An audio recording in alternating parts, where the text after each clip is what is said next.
Manil here on Unacademy's YouTube channel for IELTS. As always, I am back with another lesson that can help you uh, prepare better for your IELTS test and score the desired band score, alright? That's the whole objective, of course. Hey Pachu, welcome to the class. And so this particular lesson is a continuation to what was done in a previous lesson. So this is part of a 4 video series where I am discussing cue cards. And as part of the series, I'm discussing what is it that you need to do. So strategies that you can follow. We are practicing actual cue cards that have shown up in the in the recent tests. So I'll be discussing a total of 12 cue cards across these 4 videos.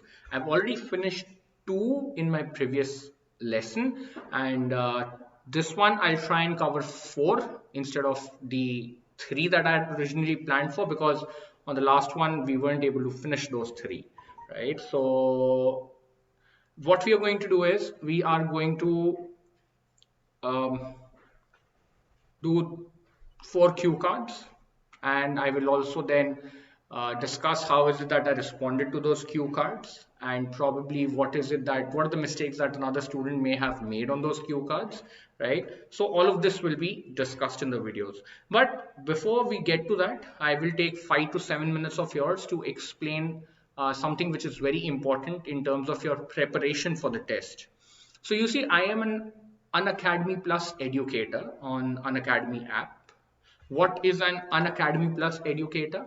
An Unacademy Plus educator is a person who is able to offer structured courses on the Plus platform within the app. Now, I'm sure you know that Unacademy app can be downloaded for free from the App Store as well as from the Android store, right? And you can register for free, and then you can start attending a lot of free lessons which are conducted on the app for your test prep, including there are a total of 30 tests that you can prepare for, including IELTS, right? And also there's a lot of published content which you can access for free. These are published videos that you can access for free. And what we are doing what I, as a person who publishes content over there, what we are doing is we pick up certain topics from here and there within the prep to sort of give you an idea on how you can approach it, right? Now, these lessons as such do not follow any structure. They do not come with a particular order. They could be on any topic on any given day. And they would take quite a while to cover almost all topics of relevance. I mean, I'm looking at least a year and a half to 2 in terms of timelines to be able to attend all of those classes, which I'm sure is not something that you have on your hand, because most of us want to appear for the IELTS test at the earliest and then start applying for the country that we want to go to, the university that we want to study at. And for those of you who are trying to move abroad because you have a job offer, for you, of course, there is no time, right? You need to do it at the earliest.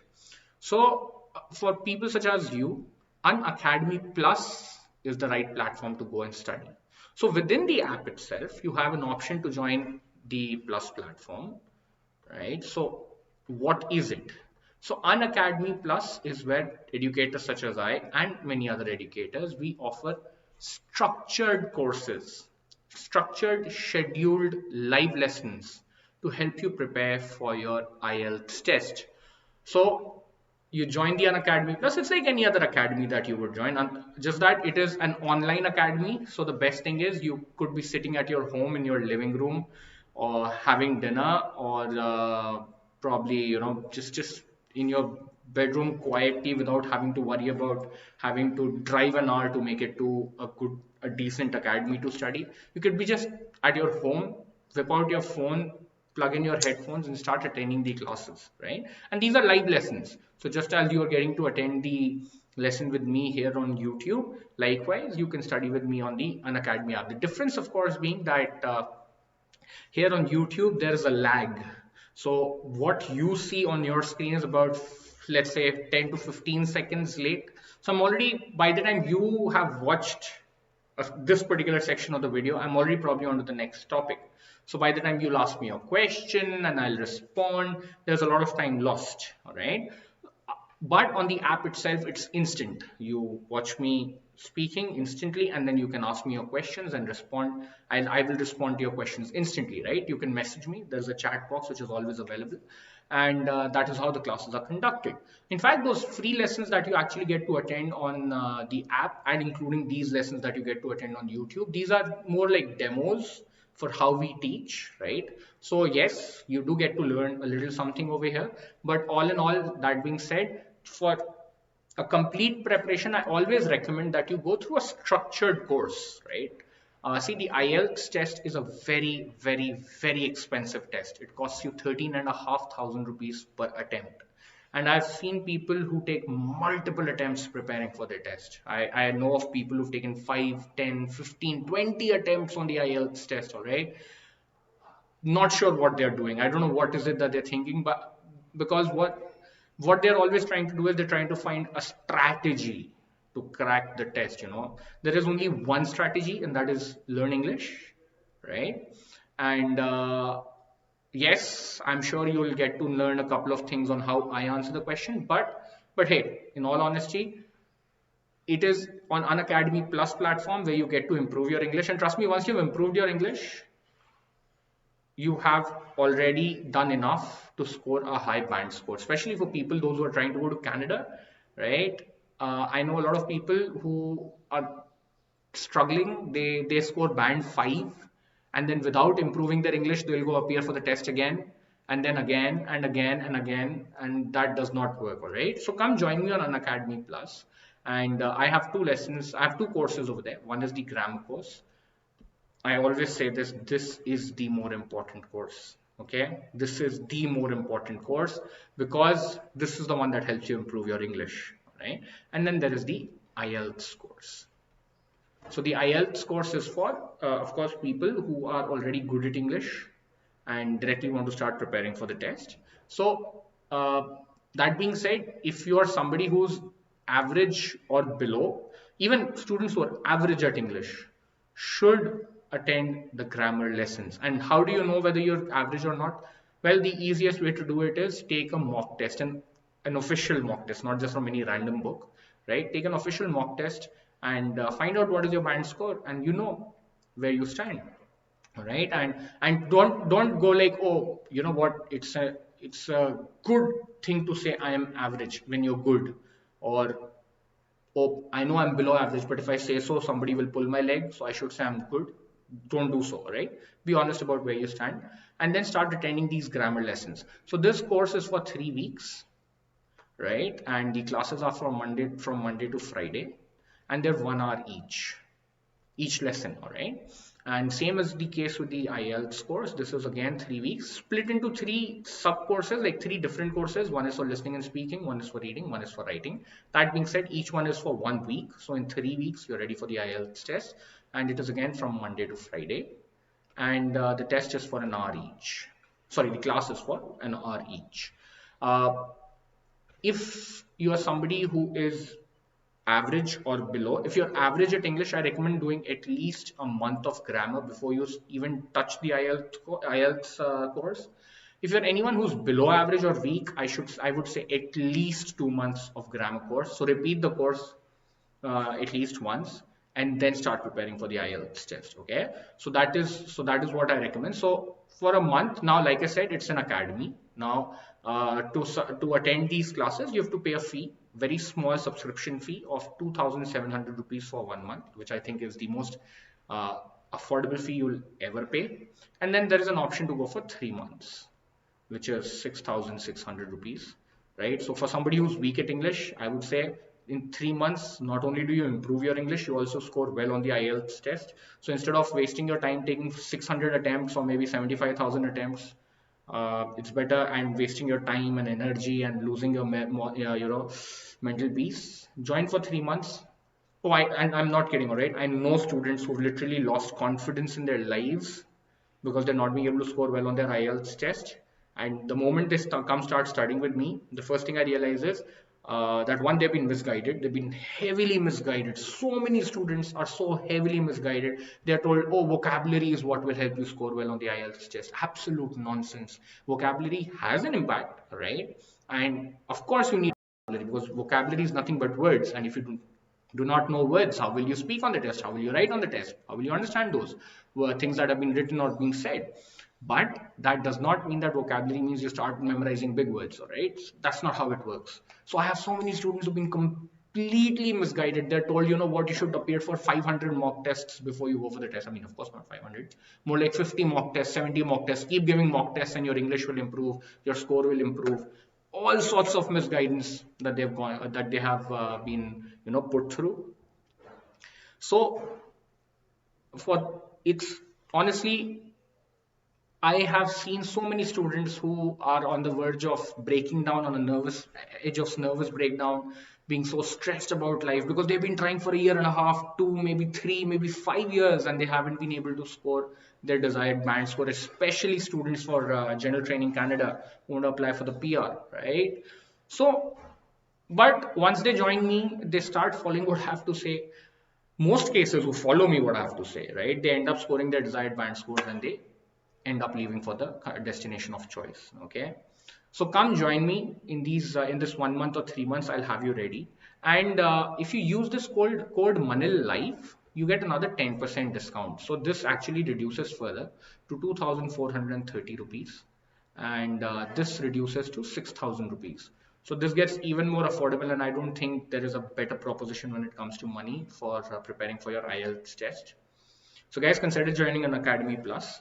Now let's come to the cue card, right? So we had already discussed these two cue cards. If you're watching this as a published video, you can probably pause and see what we have on screen over here, right? And probably if you want, just have a look at it. But hey, make sure you're watching the other video. That video is the number on the title says 1, right? So the name is Speaking Cue Cards Practice 1 by Manil Agarwal. Make sure you're watching that video as well.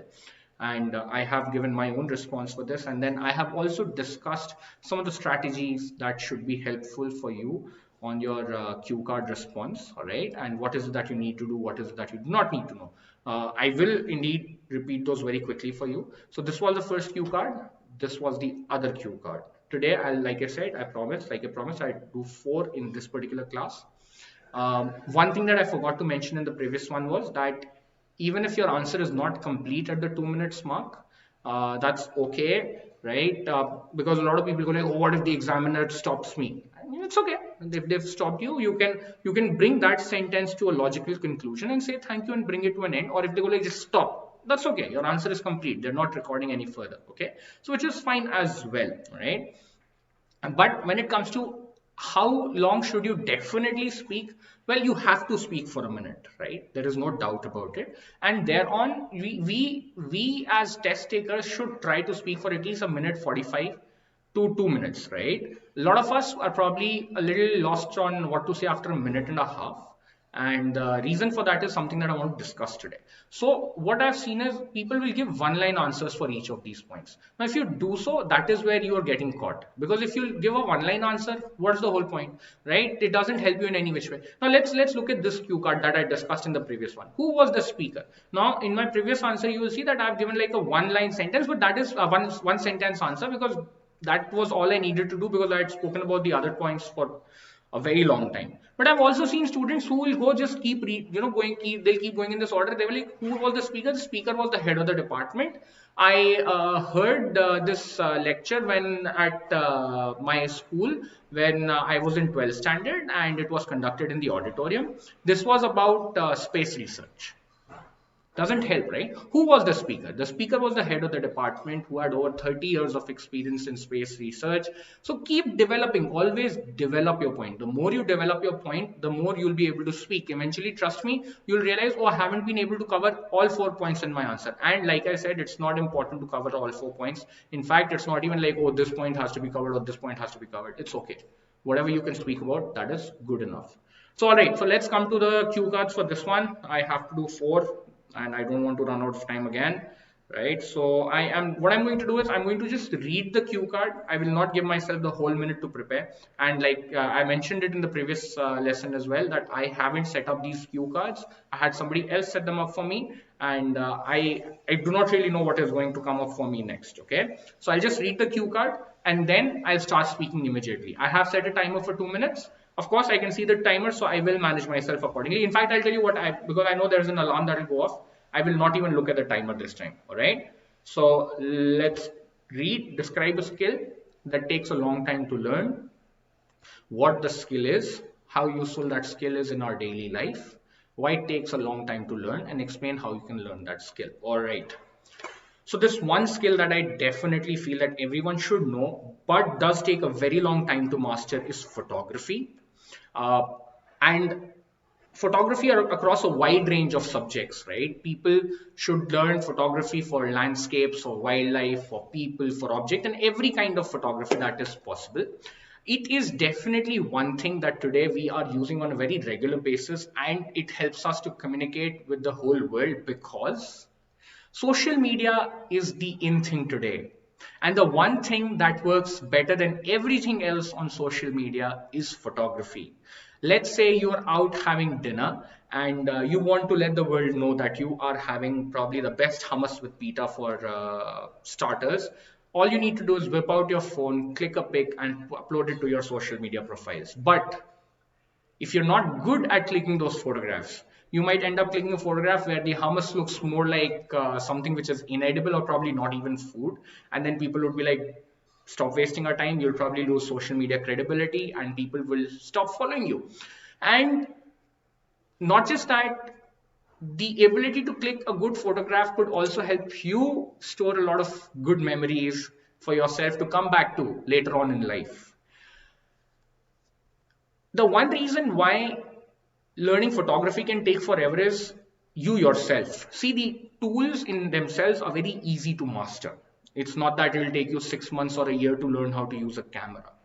The bigger problem or the bigger challenge when it comes to learning photography is the ability to see things, your perspective. Not everyone is very skilled at finding perspective.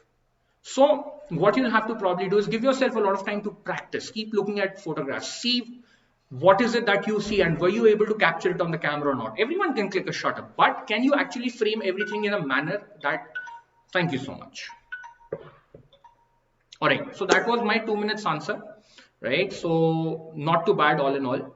I spoke for over two, I mean, I wasn't even able to end my response right there, but which is okay. Like I said, it doesn't matter. Even if you're not able to speak for the whole 2 minutes, it's absolutely fine. And what all did I cover? What is the skill? Yes, covered.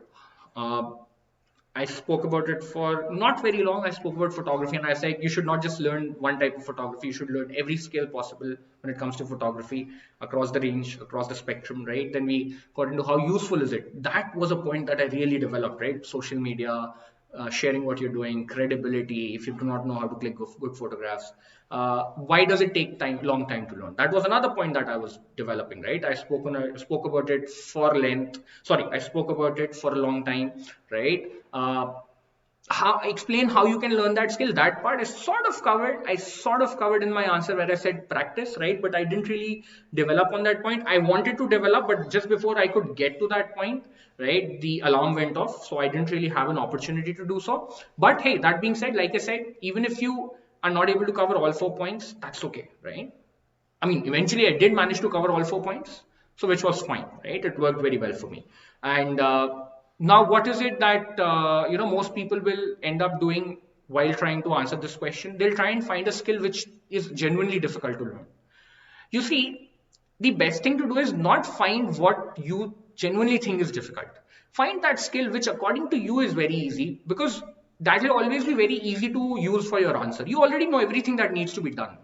Right? All you have to say is, instead of being easy, it is difficult. Look, the examiner is not going to actually go like, oh no, but I think that is an easy skill to learn. Right? That's not going to happen, all right? The examiner's job is not to, like I said, not to check whether you're factually right or not. It is not your job to impress the examiner with an answer to which the examiner agrees. The examiner may say, oh, photography, come on, I was born photographer, right? How difficult can it be to learn photography? Now, heck, even I think it's not very difficult to learn photography. I can do photography. If I can do photography, anyone can do photography, right? But that's how it is. I know photography. So I said, okay, I might as well use that as an answer. because I can answer everything around photography on that part, right? So that is how you should plan. Don't try to make your life difficult, okay?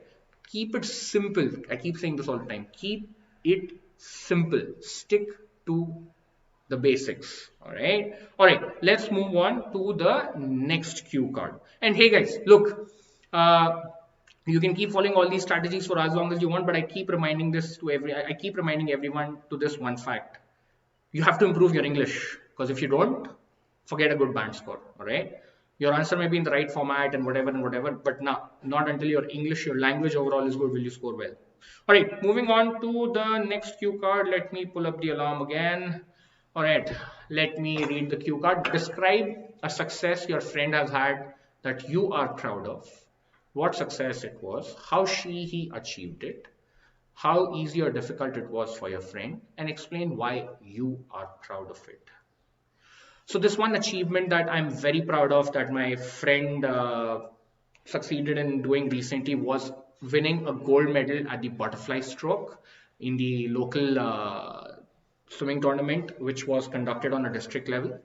And it was in the 20s to 30s age group. So at this particular tournament, it's not like 20s to 30s is just a regular group. Over there, they have the age group split across 10 to 13, 13 to 17, 17 to 20, 20 to 30, and then 30 to 40 and 40 plus, right? So 20 to 30 is a very, very competitive category, because that is the time in which most of the athletes are at their absolute peak when it comes to performance. And this friend of mine was also very close to his peak, not all the way to his peak yet. I think he can still do better, right? He can still push himself a little more.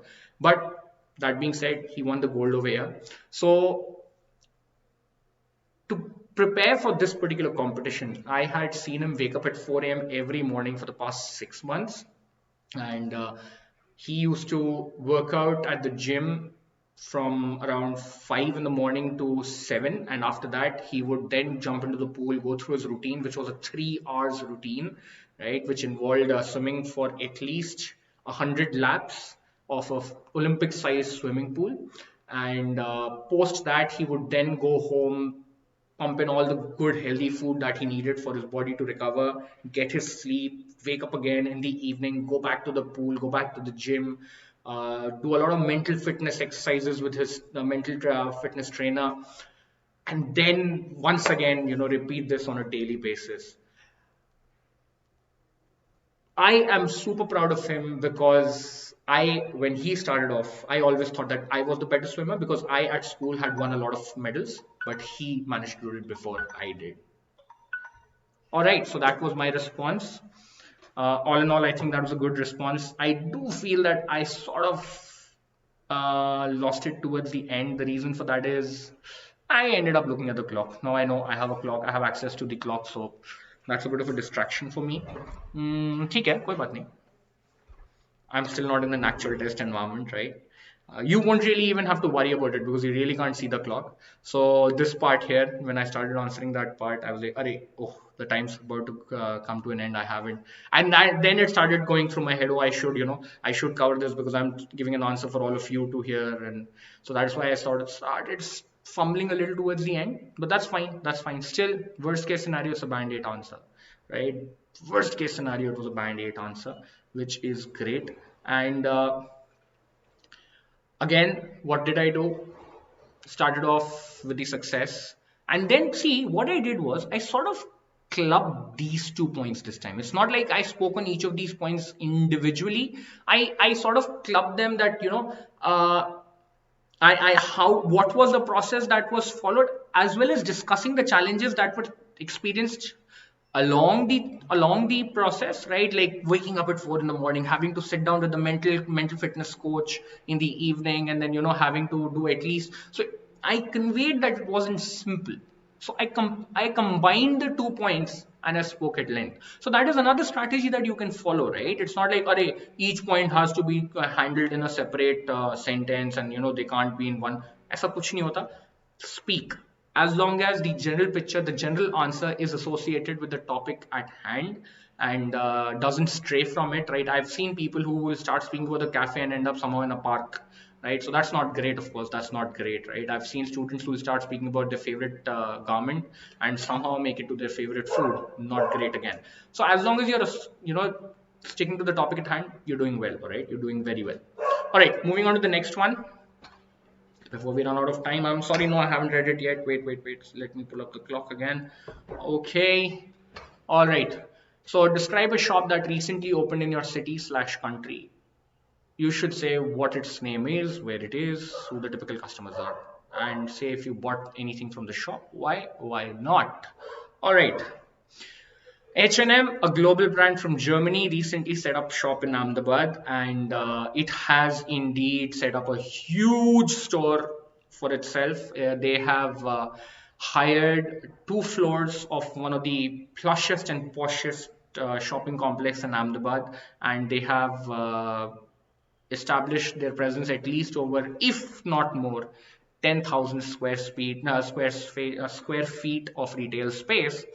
And this particular complex is in the area called Jodhpur Charasta, which is one of the poshest areas of Ahmedabad, and definitely a place where a lot of the Richie Riches of Ahmedabad go shopping.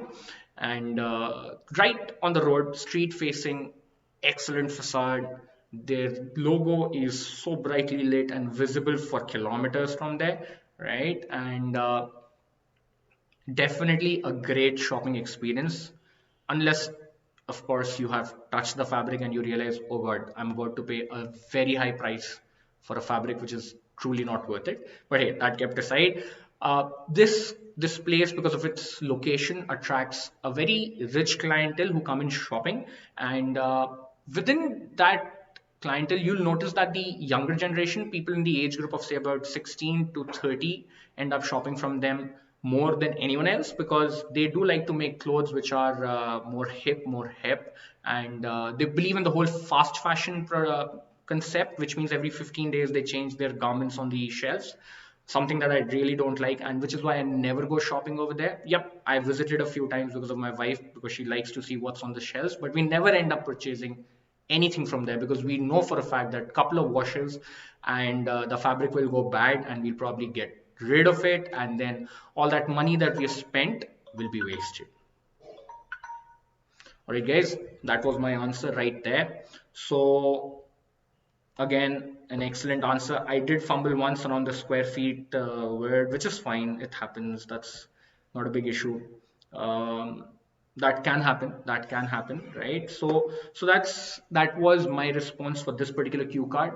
This time, I think I went in pretty much the same order of what the cue card had, right? I just, for a few moments, this part, if you have bought anything from that shop, that sort of the answer to that was also brought up here without directly answering the question over there. So that was one thing, right? So that's that. All right, so once again, we have, I've fallen short of about 3 minutes. So we are still short of one cue card. So 3 done again, right? But this time we did 3 instead of 2. So we have now practiced 5 cue cards, and we still have another 7 to go. But hey, we have 2 more lessons tomorrow, again 4:30 and 5:15. So what I will do is I will pick up those 7 cue cards across those 2 lessons. So stay with me, right? I apologize for the shortfall. But guys, look, if you're already watching this, download the Unacademy app. Don't just keep waiting here on YouTube. You'll only get a few hints and few tricks and tips. Trust me, just that's it. What you really want to do is get in a scheduled classroom with me, right? By the way, I forgot to mention, when you subscribe to Unacademy Plus, you just take this one subscription and you can attend both my courses. In fact, you can attend every course offered by every educator within this fee for the duration that you're subscribed for. So it's not like that for each class you'll have to pay separately. For each course you need to pay separately, right? That is not how it works. So that's it for this particular lesson. I will see you in the next one, which is tomorrow at 4:30. Guys, keep practicing. By keep practicing, I do not mean that you pick up a mock textbook and you give 4 mock tests over the next 4 days. No, keep practicing your language, keep improving on your language, keep practicing by reading, listening, right, writing something, speaking outside of the mock test. And hey, for IELTS, always remember, keep it simple and stick to the basics. Goodbye.